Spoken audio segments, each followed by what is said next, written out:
guys, how are you? My name is Lauren B. Welcome to the Untitled Tarot. So this week we're going to do a collective reading for whoever needs it. I do collective readings here on YouTube every Monday, Wednesday, and Friday. If you're looking for Zodiac sign readings, weekly horoscopes, monthly readings, you can find all of that over in our Patreon family. I'll leave all the links down below for you. This week we're talking about escapism. Yay! I put on the Shufflemancy for you, and Lainey Wilson's song Heart Like a Truck came out. And I was listening to it, I'm picking up what it's throwing down, but it's also a song that's been coming out a lot recently, so, I looked at the universe and said, hey, there's almost 1,200 songs on this playlist. Give you something new to work with, right? And the universe said, absolutely not. You're gonna listen to Lainey Wilson again. And so in that, all on its own, it feels like you guys are at the end of a cycle, and especially with the astrology this week, it feels like there's a lot coming up for you that you've already dealt with, right? It's the idea of like, I've already heard this song, I've already learned this lesson, I've already reflected on this thing. Why is it coming up now? Is it a retrograde? It's not a retrograde, but it feels a little bit like that. And the impression that I'm getting is that there's a little bit of like a piece in those things that you've reflected on, you've healed from, you've processed. There's still a little piece that you have been missing. Now, in Heart Like a Truck, there is a lyric that goes, I never stay in one place too long, dirt road callin' like a siren song. Now, this is really interesting because we are in Pisces season, Mercury is in Pisces, Neptune is in Pisces right now, which is crazy, and it's making a square to Mars in Gemini. Pisces energy in and of itself, especially in such an abundance as it is right now, it is prone to escapism. It's that idea of when this is no longer fun, when it's not comfortable anymore, when I can't figure it out, when there's too much friction, I'm just gonna jet, right? Dirt road calling like a siren song. And there's something that sort of wants to come through about the fact that sometimes leaving, restarting, rebuilding, it provides like a sense of satisfaction for you. It provides like a boost of adrenaline, a boost of confidence. I'm gonna do something new. I'm gonna clear the board. I'm gonna start over. I'm gonna try this again, right? But there's not nearly enough emphasis on like sticking things out, right? What is the antithesis to escapism? It's presence and commitment. There's another line in that song where she goes, I need to spin my wheels, which is also for me talking about a lot of you may have some excess energy. You might have a little bit of fuel to burn, right? And that excess energy can come by way of like frustration, agitation, especially that Mars in Gemini, it's squaring Neptune in Pisces for the last time before Mars eventually switches over into Cancer, right?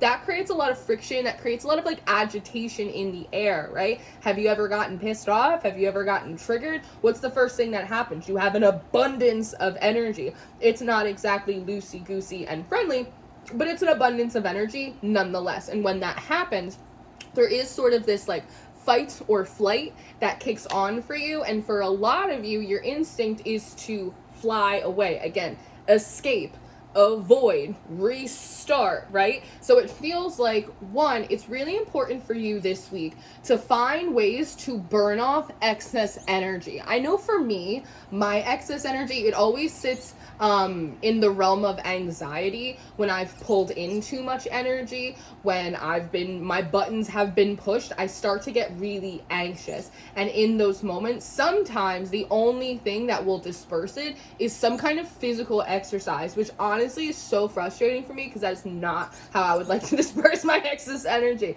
It's definitely not doing crunches on the floor, right? And like a fit of rage, just doing leg lifts.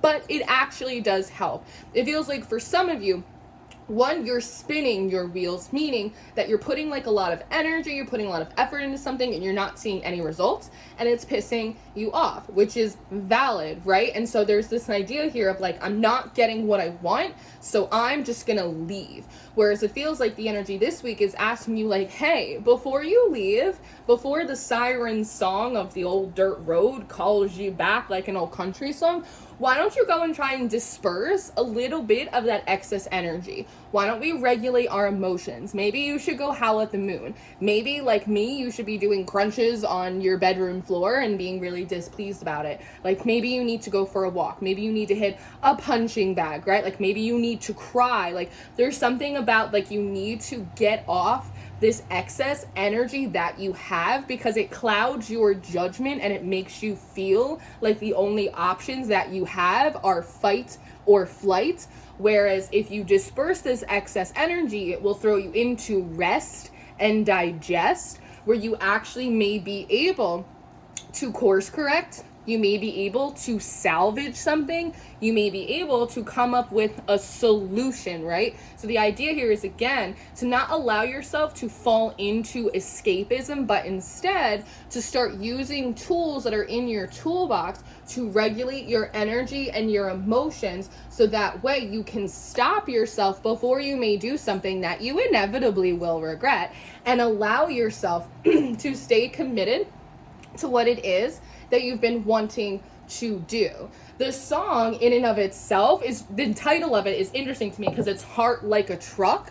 And when I think about a truck, like, trucks are really big. They take a lot of energy. Like, there's a big difference between, like, getting hit by a truck and getting hit by, like, a Honda Civic. Do you know what I mean? And so there's also something here when they're saying heart like a truck, there's something about, like, the intensity. Some of you, and maybe it's because of excess energy, it feels like as you are pursuing, like, a goal or a relationship or whatever it is that you're doing right now, it feels like, one, you care a lot about it, and that's a really good quality. It's good to give a shit about your relationships or your partner or your business or your creative projects. Like, it ain't no crime, right? Like, it's good to care.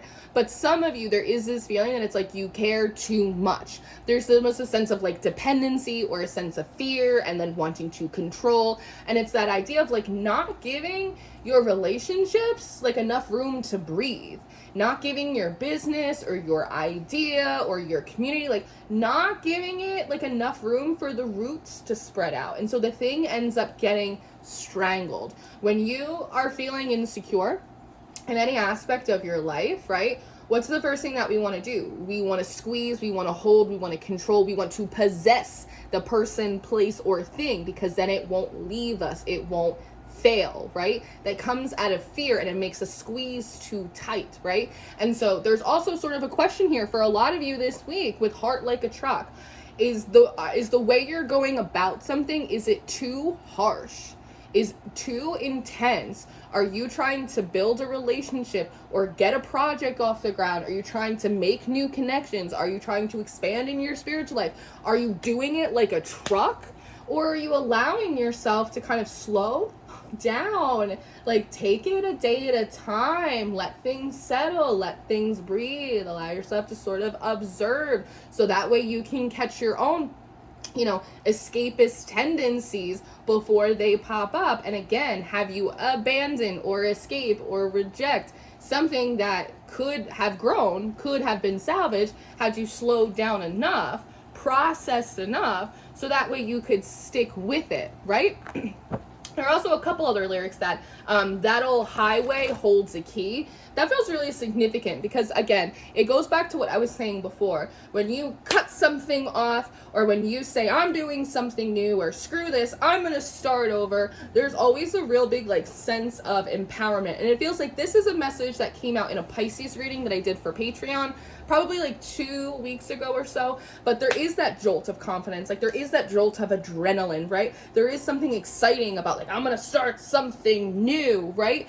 And that old highway has a key, that there's something, I don't know, like, there's something wanting to come through about, like, your childhood and feeling very stuck in your childhood. And so, like, as an adult, like, you might have, like, a little bit of this quality that wants to tap into the energy your inner child never had, which was change, it was development, it was growth, it was being able to start something new for yourself, right? And so now there's almost like a dependency or like an addiction on that energy, that it's more satisfying to get up and go than it is to stay and work things out, or stay and grow, and, like, stay and develop, because it requires patience. And in that time of patience and consistency, that is when all your shadow work pops up. That's when your fear pops up. That's when your escapist tendency pops up. And that's stuff that we don't want to deal with. We'd rather just rebrand. We'd rather just restart somewhere, which sometimes is the right thing to do. But the problem is it just feels like the action is so impulsive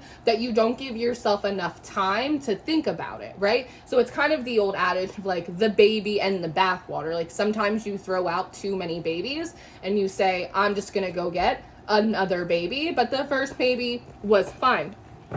And there's also another line as we move into the tarot cards where she says, there ain't no break-in when I throw it in drive, right? So it's the idea if you're constantly going, if you're constantly moving, you're not nearly as likely to be in a position of breaking, of failing, right? Of not succeeding, of finding out that like maybe you're not as capable or as skilled as you thought you were, right? It's like this energy of rejection. If you never allow yourself to really commit to a partner, then your relationships don't fail because they never really developed. If you're constantly trying to restart a project or a business or an idea, you never have to worry about finding out that it's not good enough because you never really got it off the ground. So it's like a very convenient way that the subconscious gives you an excuse to not follow through on things while also satiating this inner wounded child who didn't have any stability growing up or whose stability was oppressing. Does that make sense? I hope that makes sense. So, we got strength. We have to master the ego. So, I think I'm going to do a Celtic cross. Sometimes when the energy gets really sort of swirly, like it is this week, I like to do more structured spreads. So that's what we're going to do. I just have the classic Rider-Waite. Nothing fancy here, folks. And we'll see what wants to come out. We'll get a little bit of a deeper look for you guys. I feel this sort of angsty energy too. Like if anyone wanted to start a garage band, this is the week to ask me because I feel the energy as well. I was telling the Patreons that a lot of like the astrology of this week is like the astrology that's in like my natal chart. So I was like, if you're feeling some kind of way about the energy, just know I feel this way all year round. So I get it. It's a lot. Why is Lauren so loud? Have you checked my chart? So let's see where you're sitting at right now. You seem like you want to come out, and I'm gonna let you. The Chariot. We're talking about running, escaping, trucks, and of course, the Chariot. The major arcana's version of a four-wheeler comes out. Here you are, wanting to go. So this is so interesting because when we look at the Chariot, it's a card of Cancer, right? Cancers have sort of like that tough outer shell, and there's something about, again, like moving, always going on to the next thing, like it makes you feel safe. It's the idea of like, it's so weird.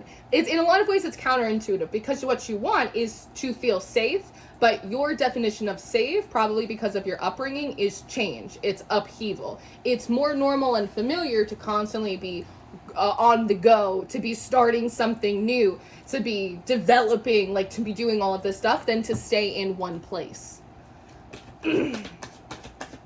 Well, and that's also because it puts you in more of a control position, right? Like he's steering this chariot right here. And you know, and the idea here is like he's sitting in between these black and white sphinxes, ideally representing the idea that like he is in a place of neutrality, but I actually don't think that you are. I think that you might be having these like peaks and pits between like your darker and your lighter energy. It's sort of like the angel and the devil on your shoulder feel like they're kind of going at it, and you think you're doing a really good job of refereeing, but you're actually not. And so again, it might not be the project, it might not be the relationship, like it might not be these other things that are the problem and need escaping. It might be you might be trying to escape from yourself because you don't know how to manage your excess energy, how to properly regulate your emotions, how to confront, what's the word I want to use? Inconsistencies is the word I want to confront inconsistencies in your own beliefs, your thoughts, your feelings, that type of stuff. It almost feels like in a way, the stuff that's outside of you, it gets the brunt of the blame for like your own discontentment, but your discontentment belongs to you and not them, right? And so again, that might be like the baby in the bathwater. Like you might, right, that old highway holds a key. You might look back on like old relationships that you've had and go, yes, you know what, maybe like we weren't gonna be together forever, but like that unhappiness, like that mostly had to do with me, like more than it had to do with them, or it had to do with me more than it had to do with that class I was taking or that job I was at, right? And again, like there's no crime, like there's no shame in it, but Saturn's also moving into Pisces, and it's trying to get us to recognize like what blocks are in the way of us like having what we want. And typically it's me. Hi, I'm the problem. It's me, right? Like it's us. We're the ones usually like in our own way. Let's see what's crossing you. The moon. The moon, more Cancer energy. We're all going to feel a lot better when Mars moves into Cancer and out of Gemini here. There's something here about like to know thyself. A lot of you guys don't actually know yourself as well as you think you do. Or maybe part of this difficulty is trying to integrate more of the darker truths about yourself. Like maybe, you know, I've lived a lot of life before I got on this here YouTube, right? Like there were a lot of times where like I was the architect of my own demise. Do you know what I mean? Like there have been times like maybe you're kind of mean, or like maybe, do you know what I mean? Maybe you're a little bit self-interested sometimes, like, and that, again, it's okay, it's not a crime, but like I'm wondering if there are these aspects of you that like you are refusing to integrate in, and that is also creating like a suppression of personal truth, which then gets put into your blind spot, and then the blame gets put on people, places, and things around you for why it's not satisfying or why it's not working out, when in reality there are these other aspects of you that also need to be satisfied. What it kind of reminds me of, and I know it's sort of a strange example, it reminds me of the second half, part 2, of the newest season of You. I'm not going to spoil it for you, for anyone who hasn't seen it yet. I'm a big, like, binge watcher, so I already watched the entire new season of You. But if you guys have watched it, that's exactly what I'm talking about. Joe Goldberg, you're Joe Goldberg without the murder. Without the murder. Let's see. What's in your root? The Queen of Wands. Oh, so this is really interesting. When I'm looking at this Queen of Wands in your root motivation, this actually feels like a mentor or like a role model. For some of you, this feels like an actual specific person. Like maybe it was a mother figure for some of you. There's almost this sort of, this is so interesting. There's a feeling of glamour around her. It's this idea of like a mother who like wasn't entirely present, but like she was always gorgeous, and she was like always at parties and like stuff like that, right? Like there's a little bit of this energy. It doesn't have to be your mother, but for some of you, this could be someone that like you really admire, you look up to, or you want to be like, or even just like this idealized version of self that feels like really effortlessly like magnetic and really powerful and just like really attractive and like really on top of things. In a lot of ways, this is interesting. It kind of feels a bit like an archetype. You might have a character that you put in this role. Maybe it's your mother, or maybe it's a content creator, or maybe it's your big sister, or maybe it's someone, that guy you work with that's like really on top of it, like whatever it is. But this feels like an archetype. Like this is what you want to be. This is what you're trying to grow into. It's someone that has their shit together. And so you do what you're supposed to do, right? But then you still don't feel like you have your stuff together because you don't actually feel happy. Does that make sense? And it's not because of the people, place, and things necessarily all of the time. It can be, but not all of the time. But it has more to do with the fact that sometimes it feels like you're trying to play more of a character or a role than you are actually developing yourself into that person by doing like the inner work, the shadow work, the self-reflection, the personal confrontation. Does that make sense? Something I tell my students is the Queen of Wands, she's the most confident queen in the deck. And there's a reason why she's confident, and it's because the Wands characters in the tarot, they're deeply physical beings, right? She's confident because she's gotten her hands dirty. She's confident because she knows that she sowed and she reaped. She's confident because she knows that like she put the effort in. So when she says, this is who I am, she means it because she has the evidence for herself to prove it. I know this is who I am because I did that and I did this and I did the other thing, and I have my own personal evidence. So when I declare who I am, I feel good about that, and I do feel like it's my truth.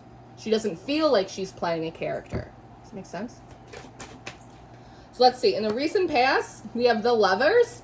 We also have the Seven of Pentacles. So again, that kind of lines up a lot to what I was saying about you doing. I'm not saying you haven't done any work, but you've been doing a lot of work on trying to pour into, trying to build, trying to grow a relationship, a business, aspects of yourself, your spiritual journey, a project, like whatever it is, right? And I think that's what it is. Thank you. I know exactly what this is. It's the end of the honeymoon phase. After the honeymoon phase has ended and now you're like really sitting in front of someone, right? This is who we are on our good days and our bad days and our bad breath mornings. Some of the appeal, right? When you have your first fight and you can't just run away from it, you know, you have to stick it out and you have to talk it through. When the adrenaline from I'm going to start this new business, or I'm going to pursue this thing, or I'm going to go to school for that, when the adrenaline and the excitement wears off and you are just left there tired in front of your computer or with your notebooks or with your journals, and you're trying to figure out how to do a spreadsheet, or you're trying to figure out marketing or whatever it is, the luster leaves. And that is when it's no longer fun anymore. And like, this isn't exciting, and now it's boring. And it actually requires like commitment, consistency, and hard work. And that part sucks. And I'm not going to lie to you about it. However, that's how you get to the better part, right? It's like when you get over the honeymoon phase and you sit there and you grind it out with your partner and you work it out in your business and you stay consistent in your goals and your dreams. That's how you get to the other side, right? It's not, I also want to say, like, it's not always supposed to be easy. It's not always supposed to be easy. It's not always supposed to be quick. So let's do a weather report. What's coming in? Seven of Cups. More confusion. Judgment. So, okay, so you guys have to make some decisions. There's a decision point that's coming in for you with the Seven of Cups and the Judgment here. This feels like way too many irons on the fire. And there's also sort of this feeling of like, what wants to be confronted, and this is Saturn in Pisces, is the idea of the grass is always greener on the other side. The grass is not always greener on the other side. And when you look at how many highways you have rown down, you might realize and remember that, as a matter of fact, the grass wasn't greener over there. The grass is green where you water it. So it feels like you're coming into a time where you're being asked to sort of, what's the word I want to use? Hold on. Because they're saying slim down, but I don't want to use that phrasing because it sounds like it's related to weight, and I don't want to put that connotation. But it's time to sort of like synthesize, synergize, there's a lot of S words, that wants to happen. You're being asked to sort of pare down, narrow down what it is that you're doing. Try and push aside all of these imaginary greener pastures and make a choice about what it is that you are going to water. Now, in all truthfulness, there might be some things that like you do need to escape. There might be some relationships or some stuff you got on your schedule. Like there might need to be some stuff that has got to go, but we want to make sure that's based in like logic and not just in impulsivity or us being reactionary, right? It feels like you've had a lot of time sort of play around with some of the theoretics, and you're going to be asked very shortly to really start nailing down into the specifics, right? And it feels like sort of this resurrection energy of Judgment is you getting over the hump, right? Getting over the hump of the drudgery of it's not honeymoon season anymore, or the drudgery and the hump of not wanting to accept how much work or how much patience or how much consistency something is going to take, right? So what are you going to do about it? The Empress. Okay, so you just might lean in here. You might just surprise yourself. Pleasantly surprising yourself seems to be coming in through the readings a lot lately, so I really enjoy this. So with the Empress, we're looking at the combination of both intuition and spirituality, but also of structure. So instead of getting lost in like these spiritual waters, instead of getting lost in the realm of possibilities, you will be pulling from that pool in order to plant, right? Like the Seven of Pentacles, to kind of get back to your field and really start towing that line, really start planting those seeds, really preparing, structuring the next season or development of your life. And it also feels like a lot of this is coming up in the readings right now because we're about to enter into the spring equinox on March 20th. And so this is a lot of like, okay, let's wrap this shit up. Let's figure this out. Let's get back on track. Let's figure out how you're sabotaging yourself. So that way come spring, like you're really ready to roll. When we look at the Empress, she is in between the High Priestess and the Emperor. The Emperor is your forward-facing part of you, right? Out into the world. He talks about structure. He talks about control. He talks about building, right? Being on top of everything. The High Priestess is more personal. She is more private. She's more reflective than the Emperor. When we combine them, we sort of get the supernatural power of the Empress, of someone that's able to tap into the spiritual realms for inspiration, for illumination, for reflection and clarity, so that way she can be a more productive builder, which is why she's always pregnant, because she has these healthy births. Does that make sense? So let's see. What are you scared of? The Four of Pentacles.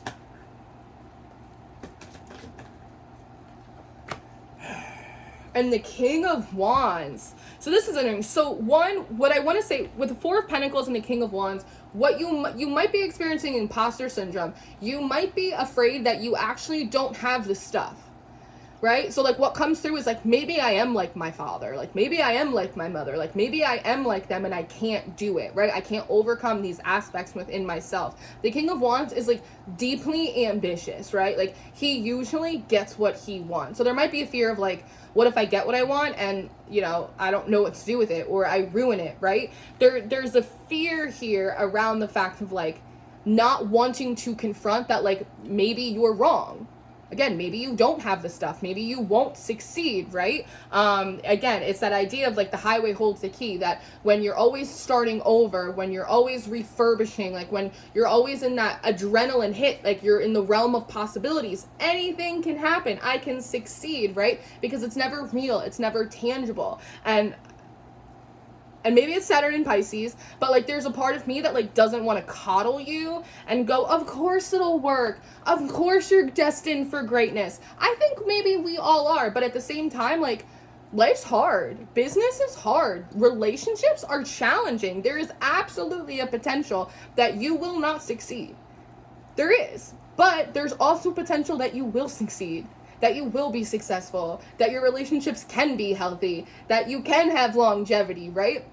And I think that sometimes when we look that truth in the face, that yeah, failure isn't always an option. Sometimes we don't have what it takes, and that redirects us into an area where we actually can prosper, figure out what we actually are good at. I wasn't very good at the flute, but it led me into piano, which I was delightful at, right? And so what I want to say is, don't let the fear of not being good enough, don't let the fear of not succeeding, don't let the fear of you potentially sabotaging something that you actually do want get in the way of you actually pursuing it, because you don't know until you get there, right? And you won't get there unless you commit to being consistent in the process. Does that make sense? So in the environment, we have the Fool card. So it feels like, oh, maybe that's it too. It feels like the Fool is an original. The Fool is Vanguard. The Fool is Art Pop. The Fool is Andy Warhol. You might be looking around at like everyone around you and going like, wow, like they really have their thing. Everyone's so confident. Like everyone's doing their own thing. Everyone has an original style. There's sort of this feeling of like, well, what's my thing? Again, going back to the Chariot, that a lot of you like aren't spending enough time in reflection with yourself, and so you don't really know who you are. You just have these archetypes that you would like to be, but you can't know where to go unless you know where you're starting from. And so when I'm looking in the environment with the Fool, it just feels like, it seems, remember, looks can be deceiving, but it seems like everyone else around you is really confident. They're doing their own thing. They've got it figured out. They're really original. Everyone's doing the stuff that's like really cool and unique to them. And here you are, womp, womp, womp, right? But if these people do authentically exist around you, it's because they've spent enough time with themselves to acknowledge their desires, to break off those chains off their spirits, so that way they can actually identify like their unique voice and how they want to use it to build the life that they want, right? Also, with the Four of Wands at the bottom, it also feels like these people are very welcoming to you. So it feels like you also might be in a position where you are, whether intentionally or subconsciously, blocking yourself off from making deeper connections with other people because you think they're an original and you think that they're going to think that you're a fraud. And that's not necessarily true. So I also think, again, this might be one of the things you have to make a decision about. It feels like you are being encouraged to like allow people more intimately into your life, especially people that are being friendly and welcoming to you. Not everyone has an agenda. Some people actually might like you, and maybe sometimes for some of you that's a hard pill to swallow, especially if you don't like yourself. If you don't like yourself, it's going to be real hard for you to presume that anyone else might actually like you for anything other than what you can do for them. Do you know what I mean?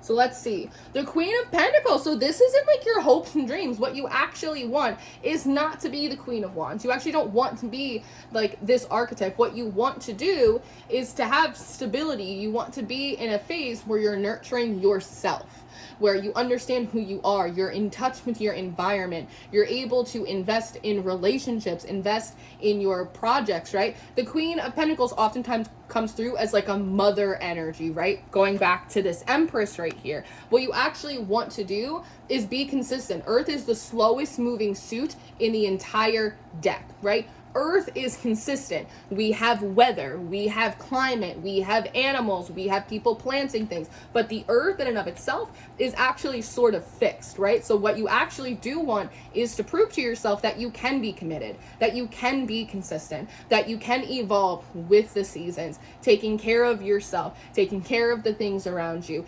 having deep relationships, right? That's what you actually want. And all of these challenges, all of this confrontation is meant to help you overcome these internal blocks so that way you can actually park your truck in the driveway. Let's see, how does this all pan out? All right, so the first thing I see is the King of Wands in reverse with the Queen of Cups. So it feels like you might need to forego impulsivity and being reactionary in lieu of being more reflective, being more introspective, and also getting like really deeply in touch with like your natural rhythms and harmonies. Her feet are in the ocean. The ocean ebbs and the ocean flows. This goes into your emotional regulation. Being able to identify, I am frustrated, I am sad, I have too much energy, I'm feeling triggered, there's a wound coming up, and also being able to take the time and enough care and love for self to actually address it, right? The Queen of Cups, she is sensitive, right? She is reflective, she is intuitive, right? All of these qualities that you need to have in the Empress. This is the ability to go, whoa, I might be going too fast. Let me take a minute. Let me think about this. Let me check in with myself, right? Also, like this cup that she has, it always reminds me of those big chalices that they use to like consecrate like kings and queens. So there's also something here about like consecration. If you read like the Odyssey or like the Iliad, like these sort of Greek epics, right? Oftentimes, like when people would come to someone's home, they would wash them and then they would consecrate them with like a holy oil, and then they would sit down and then they would feast and eat and talk and then handle their matters, right? So it's the idea of, instead of being impulsive or triggered or reactionary, allowing yourself to go, okay, I need a minute. I gotta go spin my wheels. I gotta burn off some energy. I gotta do a quick little cleansing, right? That shower. And then I gotta reconsecrate myself, meaning tap back in to your spirit, to your soul. So when you go and reapproach work, or you reapproach that relationship, or you reapproach that project or that thing, you're doing it from a place that is clear-headed, open-hearted, and connected to self, which is how the Chariot card gets its fuel to go. Very good. Very good.